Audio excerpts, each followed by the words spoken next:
Hey guys, Sydney Parr. I'm from North Little Rock, Arkansas, former starting center fielder for the University of Arkansas softball team. Getting to play softball at the highest level possible, I've had numerous years of hard work, strong commitment, accolades, and have played an integral part in every program that I've been a part of.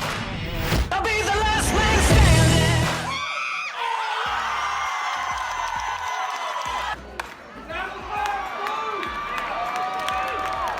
Over 300. Little slap by Parr. This is going to be a... Gillespie, high drive, deep left field, at the wall, Parr.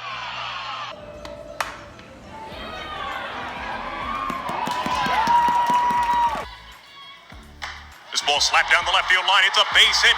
COVID-19 has been heartbreaking for everyone's lives, more specifically athletes and sporting teams all across the country. Now, a facility like this has not seen athletes in here taking their reps, working with instructors, and teams being brought in quite some time.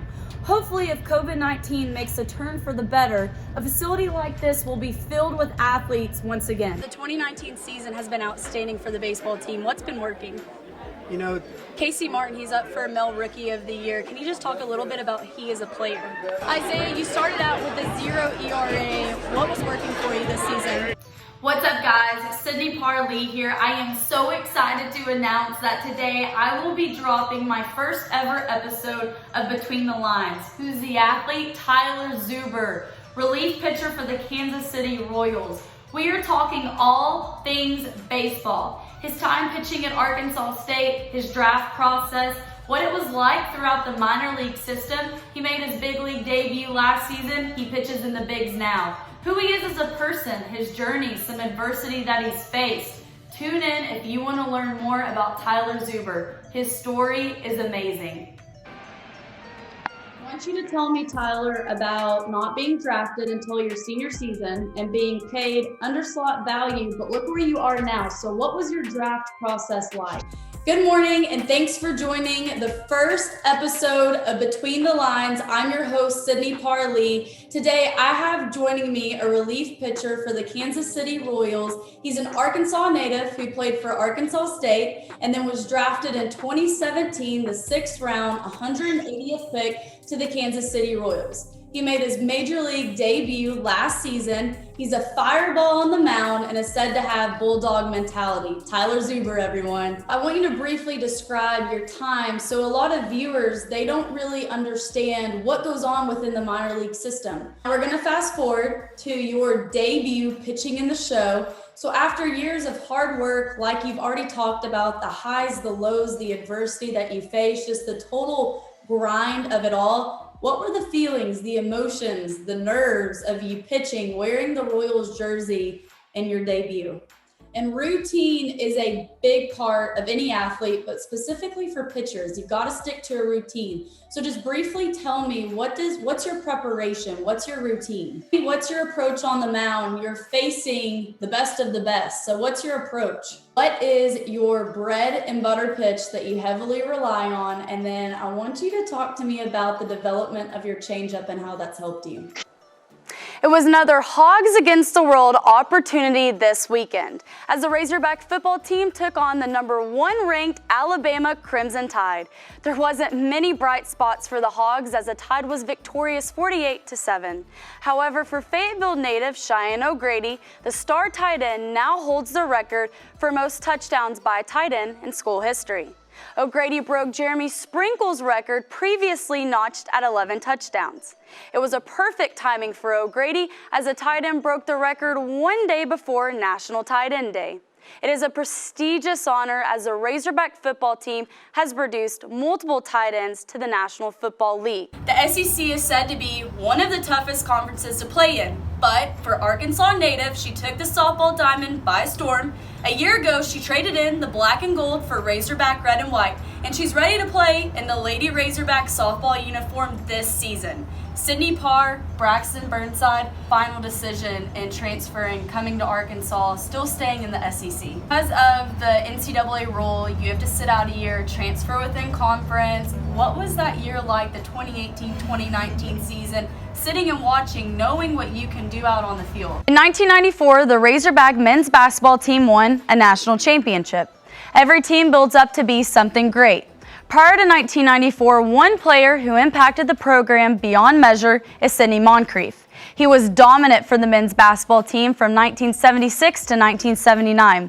Throughout his time in the Razorback jersey, he went on to score 2,000 points, helped the team to 2 Elite Eight appearances, the 1978 Final Four, and named an All-American. And what made your team so successful in the run during the NIT tournament? Arkansas football team looked much improved against Texas A&M Saturday, nearly knocking off the 23rd ranked Aggies in a well-fought defeat 31-27. The Hogs traveled to AT&T Stadium in Arlington, Texas, well known for being the home of the Dallas Cowboys. There were many high-profile alumni on hand to watch the Hogs, with the likes of Dallas Cowboys owner Jerry Jones and the talented duo Felix Jones and Heisman runner-up Darren McFadden. For two Razorbacks, there was a chance at revenge against their former team, starting QB Nick Starkel and running back Raheem Boyd.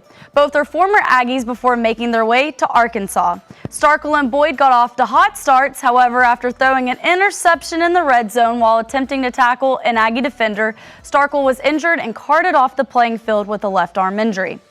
Ben Hicks, the opening day starter for the Razorbacks, was thrown into action and carried the Hogs to a near upset bid. Hicks completed 15 of 27 passes with 1 touchdown and 188 yards total.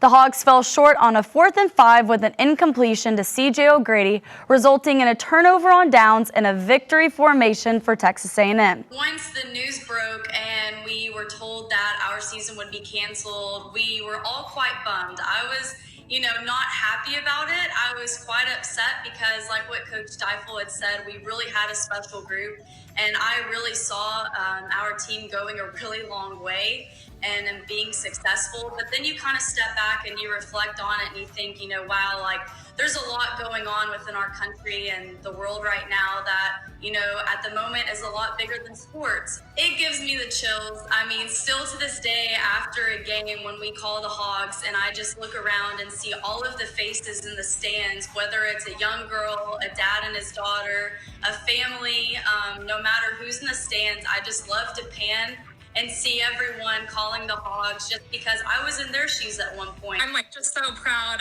of all of our student athletes, but Sydney is just an incredible woman. So what she does off the field for the community is so huge. She just won the Hogs Award for the individual community service, and she just pushes our teams. Hi, my name is Sydney Parr, and I play softball at the University of Arkansas.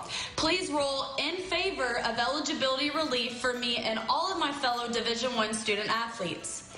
Your vote will change my life and impact the sport that I love forever. It really just put things into perspective with the significance and the big picture of what's going on. As a senior, you don't want to see your season end the way that it did, but you also don't want to see your teammates and other athletes only have 3 years of eligibility. Across state line in Stillwater, Oklahoma, the Diamond Hogs faced off against the Oklahoma State Cowboys in their second and final fall scrimmage. The Cowboys defeated the Diamond Hogs 7-2 over 14 innings.